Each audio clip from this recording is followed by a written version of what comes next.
ఈరోజు బ్రహ్మముడి ఎపిసోడ్లో ఇంట్లో రచ్చ చేయడానికి కాచుకుని కూర్చుంటుంది. హాలులో అటూ ఇటూ తిరుగుతూ ఉంటుంది. అప్పుడే వచ్చిన ధాన్య లక్ష్మి కోపంగా కనిపిస్తున్నావేంటి, ఎవరైనా ఏమన్నా అన్నారా అని ధాన్య లక్ష్మి అడుగుతుంది.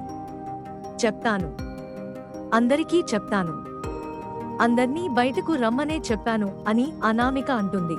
ఇంతలో అందరూ బయటకు వస్తారు. ఏంటి అనామిక, అందర్నీ రమ్మన్నావ్ అని రుద్రాణి అడుగుతుంది. అప్పుడే కళ్యాణ్, రాజ్, కావ్యలు కూడా వస్తారు. కళ్యాణ్ని చూసిన అనామిక, వచ్చావా కవిపుంగవా అని అంటుంది. ఇవాళ ఏం జరిగిందో, అసలు రోజు ఏం జరుగుతుందో, ఇందులో సూత్రధారి ఎవరో పాత్రధారి ఎవరో అన్నీ ఇవాళ బయటపడి తీరాల్సిందే అని అనామిక అంటుంది. అనామిక కపటధారి వేషాలు చాలు ఆపు అనామిక. అడవిలో అడుగు పెట్టలేని కుందేలు నిలువెత్తు ఏనుగుల్ని, సింహాల్ని నిల్చోబెట్టి పంచాయతీ పెట్టినట్టు ఉంది. ఈ సూత్రధారి కపటధారి ఎందుకు, అసలు విషయం ఏంటో చెప్పు అని అపర్ణ సీరియస్ అవుతుంది. అయితే ఈ ఇంట్లో నాకు మాట్లాడే హక్కు కూడా లేదన్నమాట. నాకు ఈ ఇంట్లో ఏ స్వాతంత్రం లేదు. నోరు ఎత్తే వాళ్లకు, ప్రశ్నించే వాళ్లకు మాట్లాడే అవకాశమే ఇవ్వరు. కనీసం మోసం, అన్యాయం జరిగినప్పుడైనా నిలదీసే హక్కు లేదు. ఇంకెందుకు ఈ పంచాయితీ, నా బ్రతుకు ఇంతే, మీకు కలిగిన అసౌకర్యానికి మన్నించండి అని చెప్పి అనామిక వెళ్ళిపోతుంది. ఆగు అనామిక, ఈ ఇంట్లో ఇంతకంటే పెద్ద సమావేశాలే జరిగాయి కాని అసలు నీకు ఏం కష్టం వచ్చిందో చెప్పు అని ధాన్య లక్ష్మి అంటుంది. అందుకు కారణం మీ కొడుకు అని చెప్తుంది అనామిక. అది విని అందరూ షాక్ అవుతారు. రెచ్చిపోయిన అనామిక, సుభాష్ సీరియస్, నా మనవడు ఏం నేరం చేశాడని పెద్దావిడ అడుగుతుంది. బాధ్యతలు మర్చిపోయాడు, ఈ ఇంటి వారసుడిగా తన బాధ్యత మర్చిపోయాడు. నేను నా భర్తని ప్రయోజకుడిగా ఉండమన్నా, ఆఫీస్కి వెళ్లి బాధ్యతలు తీసుకోమని చెప్పాను. కాని కళ్యాణ్ ఆఫీస్కి వెళ్లి కవి సమ్మేళనం మొదలు పెట్టాడు. కవిత్వం రాసుకుంటూ కూర్చున్నాడు. అతన్ని ఉన్నతమైన స్థానంలో కూర్చోవాలని కోరుకున్నాను అని అనామిక అంటుంది. నువ్వు ఈ ప్రశ్నలన్నీ వాడిని ఇంట్లోనే అడుగుతున్నావా అని సుభాష్ అంటే, ఆఫీస్లో కూడా కడిగేసి వచ్చింది అన్నయ్య అని ప్రకాశం అంటాడు. ఓహో, ఆఫీస్లో నీ భర్త పరువు తీసేసా వచ్చావన్నమాట అని సుభాష్ సీరియస్ అవుతాడు. నేను వెళ్లేసరికి అక్కని, బావగారిని, స్టాఫ్ని పోగేసి కవిత్వం వినిపిస్తున్నారు మావయ్య గారు. అప్పుడు నాకు ఎలా ఉంటుందో ఊహించండి అని అనామిక అంటుంది. అనామిక, నువ్వు అక్కడ అందరి ముందు పరువు తీసేస్తే కళ్యాణ్ పరిస్థితి ఏంటో ఊహించుకున్నావా అని సుభాష్ అంటాడు. ఇంట్లో అందర్నీ అనామికపై ధాన్య లక్ష్మి సీఎస్, ధాన్యలక్ష్మి ఆంటీ, నా కోడలు అని నెత్తిమీద పెట్టుకున్నారు కదా. ఈ రోజు నీ కోడలు ఆఫీస్లో మీ కొడుకు పరువు తీసేసి వచ్చింది అర్థమైందా? ఇప్పుడు ఏం చేస్తారు అని స్వప్న దెప్పి పొడుస్తుంది. ఏంటి అనామిక, ఏదైనా ఉంటే నువ్వు చూసి చూడనట్టు తిరిగి రావాలి కదా. నా కొడుకు పరువు పోయేలా మాట్లాడి వస్తావా అని ధాన్య లక్ష్మి అంటుంది. ఓహో, ఇప్పుడు మీరు ఒకటి అయిపోయారా? ఇంట్లో నన్ను ఒక్కదాన్ని వేరు చేస్తున్నారు కదా అని అనామిక అంటుంది. ప్రేమించి పెళ్లి చేసుకున్నావు, అభిరుచులు కూడా అర్థం చేసుకోవాలి కదా. ఆపు అనామిక, కళ్యాణ్ని అందరి ముందు నిందించే అధికారం ఎవరికీ లేదు. ఆఫీస్లో అందరి ముందు పూచిక పుల్లలాగా తీసి పారేశావు.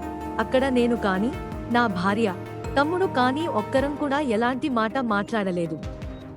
అయినా సరే, ఇంట్లో ఇంత పెద్ద గొడవ చేస్తున్నావు, ప్రేమించి పెళ్లి చేసుకున్నావు, వాడి అభిరుచులు కూడా అర్థం చేసుకోవాలని రాజ్ కూడా సీరియస్ అవుతాడు. అనామిక, కవిగారు మాత్రం ఏం తప్పు చేశారు? ఆయన కవితలు రాస్తారని తెలిసే కదా పెళ్లి చేసుకున్నావు. ఎంతో పుణ్యం చేసుకుంటే తప్ప సరస్వతి కటాక్షం కలగదని కావ్య కూడా చెప్తుంది. దీంతో ఒక్కసారిగా కావ్యపై అనామిక సీరియస్ అవుతుంది. అనామిక పిచ్చి మాటలు. కళ్యాణ్ స్ట్రాంగ్ కౌంటర్, ఆపు, నా భర్తను మొత్తం చెడగొట్టింది నువ్వే. నా భర్తను అసమర్థుడిని చేసి నీ భర్తను మహారాజులా చూడాలి అనుకుంటున్నావు. అసలు సమస్య అంతా నువ్వే సృష్టించావు. కళ్యాణ్ కూడా పేరు తెచ్చుకోవాలని, బిజినెస్ మ్యాన్లా చూడాలి అనుకున్నా. కానీ నువ్వు, బావగారు ఏం చేశారు? మీరేమో ఏ వర్క్ కూడా చెప్పకుండా. కళ్యాణ సీరియస్ అవుతాడు. ఇప్పటికే చాలా మాట్లాడావు. ఆ తర్వాత కూడా ఇప్పటికే చాలా ఓపిక పట్టాను. ఆరోపణలకు కూడా అర్థం ఉండాలి. ఏం తెలుసని నీకు మా అన్నయ్య, వదినల గురించి మాట్లాడుతున్నావు?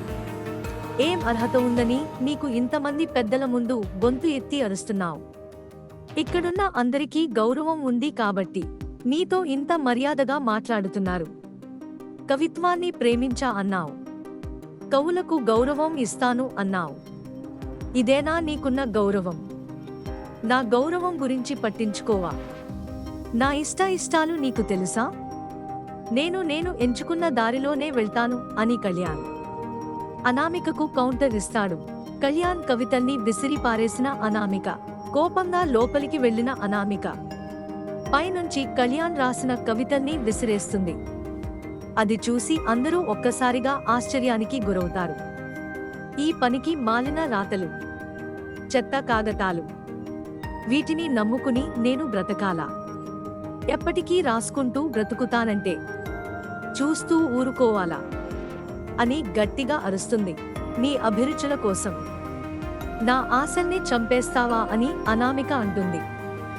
ఏం చేస్తున్నావ్ అనామిక నువ్వు? కవిత్వం అంటే నీకు అంత చులకన అయిపోయిందా? ఇవి నీకు పచ్చి రాతల్లా కనిపిస్తున్నాయా? ఒక్క పదం రాయడం కోసం కవి ఎంత ఆలోచిస్తాడో తెలుసా అని కావ్య అంటుంది. అనామిక మాటలకు కళ్యాణ్ చాలా బాధకు గురవుతాడు. కవిత్వం విలువ తెలియని వాళ్లకు ఎప్పటికీ చిత్తు కాగితాల్లేగా కనిపిస్తాయి.